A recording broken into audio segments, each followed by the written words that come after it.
But shit's about to get real spicy right here. Like spicy level number like 5, 6.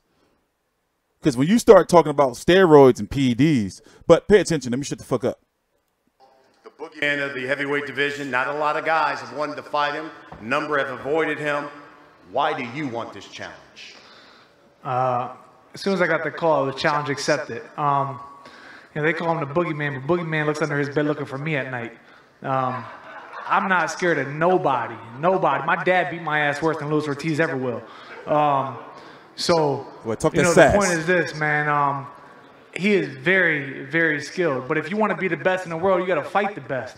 And Luis Ortiz is definitely one of the best. You got guys like Dylan White or those guys over in England who say they want to fight Luis Ortiz, but they don't really want to fight him. They just talk all that shit. I stepped up to fight. And one thing about me, like I said, my name speaks for itself. My time, it's my time, and I really believe that. You know, they look at me and they see, you know, this fat white kid, but I bring some heat. I come to Joe. fight. You got to kill me to stop me. And that's just how I fight. It's either to kill or be killed, and that's how I fight. And that's just what it is. All these B-sides over here. Travis knows he defeats you. All of a sudden, he jumps up to the front of the line for one of those guys in a major title fight. What's your motivation Saturday night? Luis, que Travis ganándote el sábado, él sube a los primeros del mundo para una oportunidad, para un título para él. ¿Qué te motiva a ti para pelear con él el sábado? Es una oportunidad más para seguir. Todas las guerras tienen su ventaja y yo no la voy a aprovechar. Todavía King Kong no ha perdido su sueño.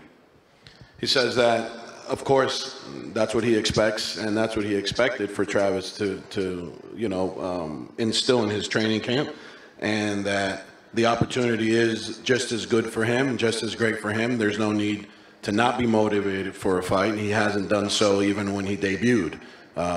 His motivation is not necessarily always just the fight. His family, it's a lot that goes behind why he does what he does, and he hasn't deterred in any way. That's still his main goal. Travis is in the way of that main goal, and Saturday night he'll make sure of that. Travis, you've also been quoted as saying Luis Ortiz is a cheater. Do you still believe that? I think It was him that started it. I didn't see this part. This is where I came in. I came in when Travis Cuaffman was already ranting. Showtime savage. You savage, Brian. I get it, though. He wanted to start some shit up at the press. He did it. It worked. And Saturday night he'll make sure of that. Why he Travis, do that? You've also been quoted as saying Luis Ortiz is a cheater. Do you still believe that? I think anybody who puts a needle in their ass to get by is a cheater. I don't blame Luis Ortiz though. It's not his fault because it's like this. If I'm in a relationship with my wife and I cheat and she keeps letting me back, I'm gonna keep cheating. It's not Luis Ortiz's fault. They keep letting him back, so he's gonna keep cheating. That's how I feel. It ain't his fault though. I'm not mad at him. The problem is the boxing world, the commission, they praise, you know, a guy like him, and he's very skilled. To me, people who use steroids is because they're insecure about something. He is one, man, shut up, I'm talking right now. He is one of the most skilled fighters in the world, and that's the truth. So why you have to use steroids? He can sit there and say he never used steroids. It's a fact. Your energy for the fight. It's a fact. So that's my thing. Save your energy for the fight. Yeah. His ass talking English now. That English clearer than a motherfucker, right?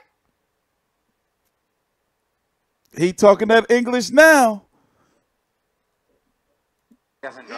Man, shut up, I'm talking right now. He is one of the most skilled fighters in the world, and that's the truth. So why you have to use steroids? He can sit there and say he never used steroids. It's a fact. Your energy for the fight. It's a fact.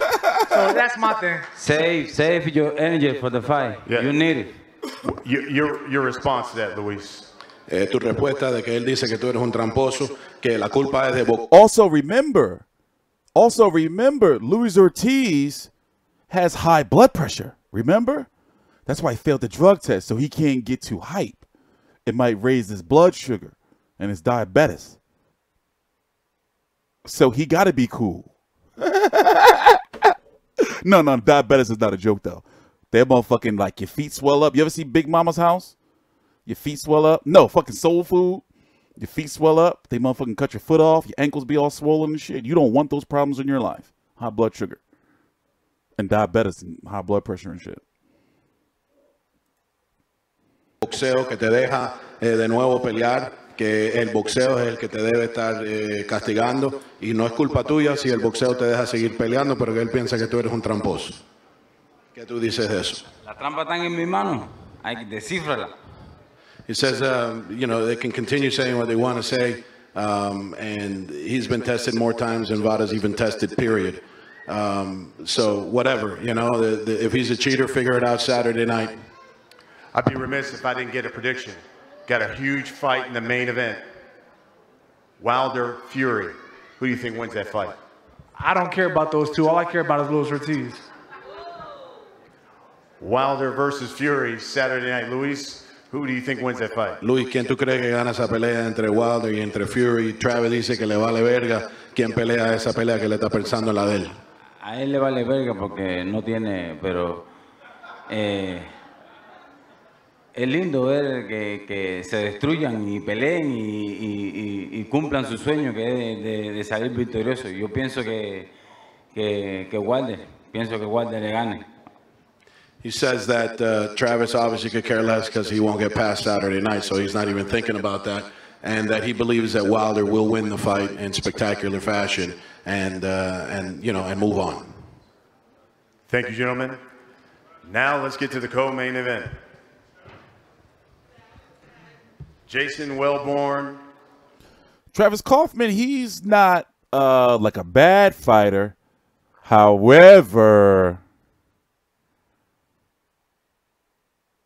also he hasn't been stopped since I'm looking at his resume right now. He hasn't been stopped. He got here. Let's go look at it. I'll show you. Tony Grano stopped him back in 2009. Let's go look at Tony Grano. Who's this guy? Tony Grano stopped Travis Kuaffman back in 2009. He retired back in 2013 after losing to Eric Molina, the drummer boy. I like doing this shit sometimes, chasing like back the lineage of a fighter's loss and shit, and seeing who they fought. Nah, we still got Hurd and Wilborn. We still got Hurd and Wilborn to get through. We're going to muscle through it, though. We're going to muscle through it. No homo.